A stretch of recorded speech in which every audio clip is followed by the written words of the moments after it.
মানেই খুশি, আনন্দ আর উৎসব। কিন্তু এই আনন্দের আড়ালে অনেক ঘরে শুরু হয় এক নীরব যুদ্ধ, তা হলো রান্নাঘরের যুদ্ধ। এই যুদ্ধের কেন্দ্রবিন্দুতে থাকেন নারীরা।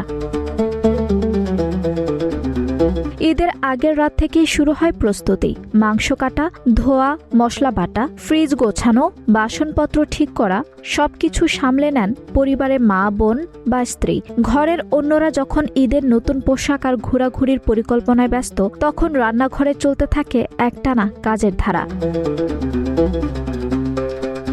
ঈদের দিন ভোর না হতেই সেই রান্নাঘরের চুলা জ্বলে ওঠে। হাঁড়িতে সেমাই, পোলাও আর মাংসের গন্ধে ভরে ওঠে পুরো ঘর। কিন্তু সেই ঘরের ভেতরেই একজন নারী নিঃশব্দে নিজের বিশ্রাম বিসর্জন দিয়ে চলেন দায়িত্বের ভারে।